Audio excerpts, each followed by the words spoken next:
Hola, mi nombre es Francisco Javier Corrales Estrella, soy alumno del Máster Universitario en Ciencia de Datos, mi tutor es Carlos Luis Sánchez Bocanegra y este es mi trabajo final de máster sobre la clasificación de imágenes radiológicas aplicando modelos Transformer. Vamos a ver en primer lugar el contexto y motivación que me han llevado a dar este proyecto, los objetivos, el estado del arte actual, arquitecturas hasta llegar a los Transformers, desarrollo e implementación, resultados y futuras líneas de trabajo. Bien, el principal contexto en el que nos encontramos es un contexto de cifras del cáncer donde durante el 2020, según la SEO, fueron casi 18 millones de casos, solamente en España fueron 280.000. Eh, Esto sigue aumentando debido a diferentes factores como aumento de la población, mayor envejecimiento, mejora de los diagnósticos y es una de las principales causas de mortalidad. Se estima que casi 10 millones de personas fallecerán durante el 2020. Entonces es importante para mejorar estas cifras la mejora del diagnóstico, especialmente en el diagnóstico por imágenes, que es lo que me ha llevado a hacer un estudio de este tipo. Eh, Actualmente se utilizan bastantes técnicas de inteligencia artificial eh, aplicadas en el diagnóstico y principalmente la que más se utiliza es las máquinas de soporte vectorial y en segundo lugar las redes neuronales. Pero como podemos ver, en este gráfico el número de artículos demuestra que desde el 2013 en adelante el crecimiento es cada vez mayor en la búsqueda de técnicas de deep learning hasta que se ha convertido en la técnica más usada. ¿Cuál es el objetivo? Pues el objetivo es aplicar un mecanismo basado en la arquitectura Transformer para resolver un problema de clasificación de imágenes, comprobar si este método mejora resultados anteriores y evaluar si se necesitan conjuntos de datos menores o mayores con esta nueva arquitectura. Vamos a hacer un breve repaso del estado del arte para entender qué es una arquitectura Transformer. ¿Vale? En primer lugar, explicar que el Deep Learning es una subrama dentro del Machine Learning que a su vez está dentro de la inteligencia artificial. ¿Vale? Deep Learning es aquello que llamamos redes neuronales. ¿Vale? Realmente es un subconjunto dentro del aprendizaje automático en el que los algoritmos, aparte de tener capacidad de aprendizaje, son capaces de entrenarse a sí mismos. Bueno, en una arquitectura tradicional nosotros programamos reglas y datos y con eso obtenemos respuestas y para entender lo que son el machine learning, ¿vale? En un machine learning lo que le damos al algoritmo son datos y respuestas y es el propio algoritmo el que nos va a decir qué reglas. Nos va a devolver un modelo, ¿vale? Con unas reglas ya calculadas por él que son las que utilizaremos para calcular datos. Típicamente en cualquier modelo de estos lo que tenemos siempre es un conjunto de entrenamiento con el que calculamos estas reglas. Existen diferentes escuelas de pensamiento que son las que han ido decidiendo los tipos de algoritmos que se utilizan en Machine Learning, ¿vale? Simbólicos, analógicos, bayesianos, evolutivos. Las redes neuronales artificiales están dentro de la escuela de pensamiento de los conexionistas, que son aquellos que intentan hacer algoritmos que se basan en las conexiones neuronales, igual que se comporta el cerebro humano. Una red neuronal al final es un conjunto de capas con una entrada y bueno y un conjunto de capas con neuronas, capas ocultas, ¿vale? Las que se realizan una serie de operaciones para al final devolver una salida. Esta salida, por ejemplo, en un problema de clasificación podría ser cuatro clases y la probabilidad de pertenecer a cada una de ellas. Nos quedaríamos con la más probable. Eso sería un problema de una red neuronal aplicado a un problema de clasificación, como es nuestro caso, donde ya veremos que los tumores pueden ser benignos o malignos. Sin entrar mucho en detalle por falta de tiempo, pero bueno, digamos que las redes neurales no son algo nuevo, existen desde los años 40-60 y ha habido diferentes hitos que las han ido impulsando. Incluso ha habido periodos en los que no se estaban usando demasiado. ¿Vale? Inicialmente en los años 40-60, con McCulloch se empiezan a intentar programar lo que sería una neurona basada en el comportamiento humano. Rosenblatt en el año 64 creo que es impulsa lo que es el perceptrón, ¿vale? Que es un nuevo hito. Luego hay un parón aquí donde no se utilizan mucho las redes neuronales hasta que otra vez en los años 80 vuelven a coger impulso con el método de backpropagation, ¿vale? En un artículo de Rumenhard, Hinton y Williams que publican.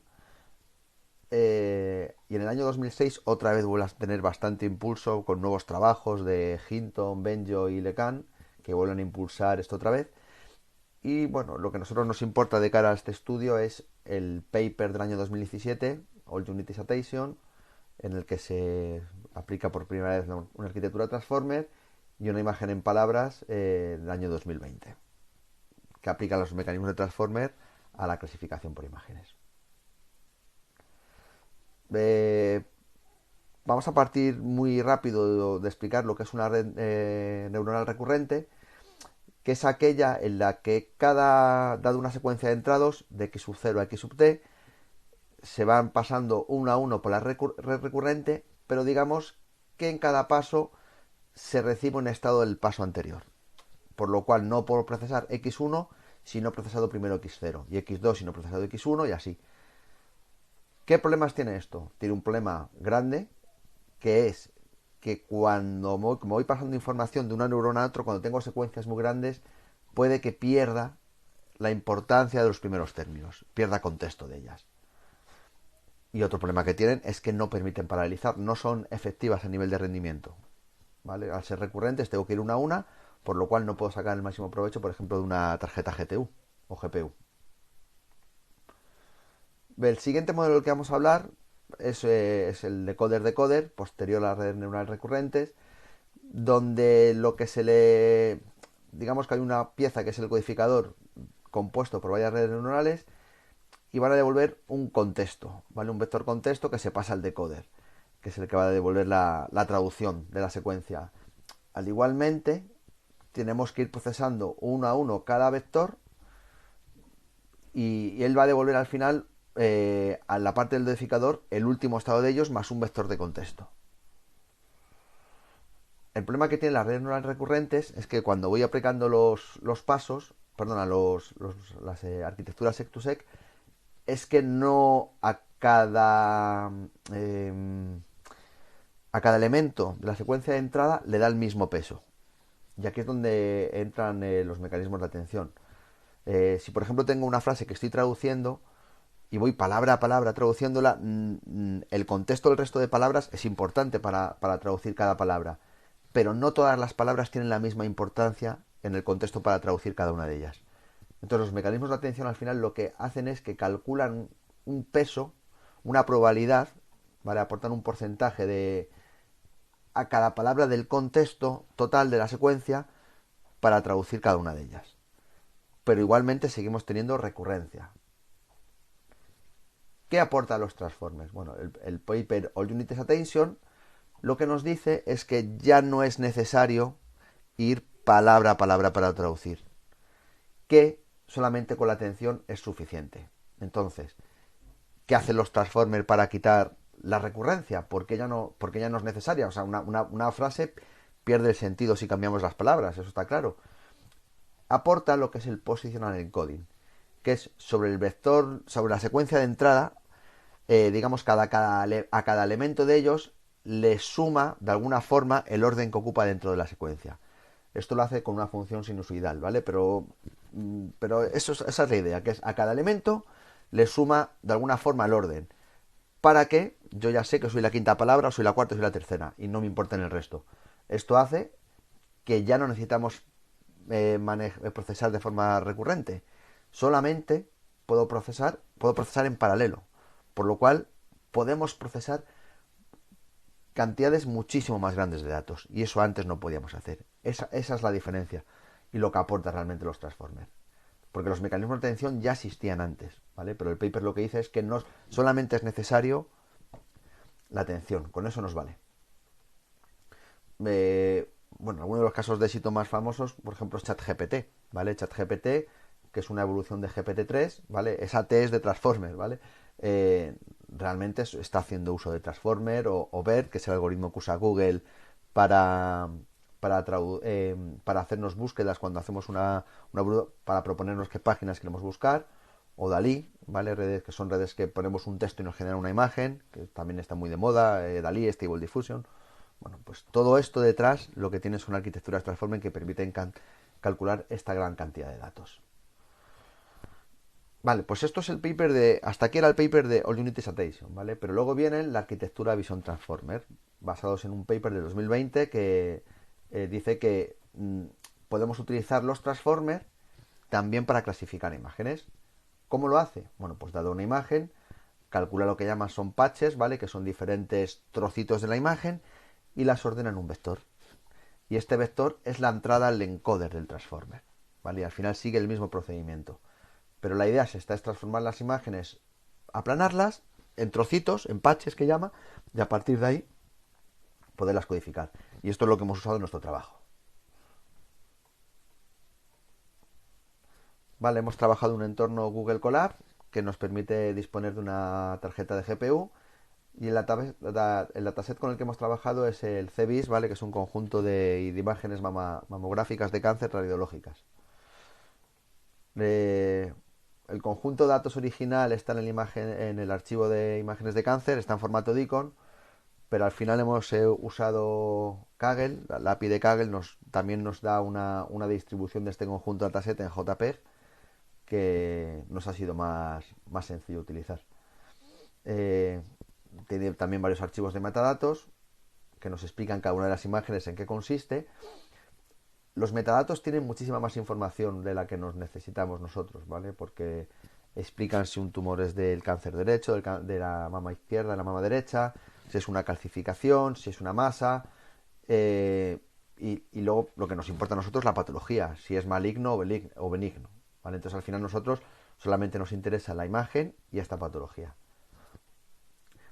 Existen varios tipos de imágenes en el conjunto, ¿vale? Nosotros nos hemos quedado con las imágenes de tipo cropped. Las imágenes de region of interest o mamografías completas no las hemos utilizado, nos hemos quedado con las imágenes cropped.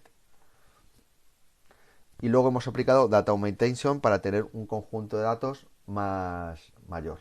Ya sabéis que lo que hace Data Augmentation es que rota las imágenes, pivota, disminuye el brillo de una zona para aumentar nuestro conjunto de imágenes.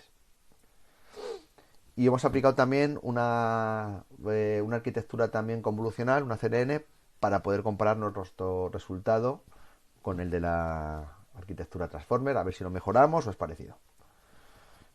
Y hemos seleccionado varias métricas también para los resultados. La precisión, que nos mide el total de aciertos, una función de pérdidas que nos informa de cómo de cerca o cómo de lejos estamos de acercar o de equivocarnos, y una matriz de confusión que nos permite visualizar de una forma muy intuitiva pues dónde estamos pronosticando los positivos y los negativos, ¿vale? Veremos si tenemos muchos falsos positivos, muchos falsos negativos o al revés.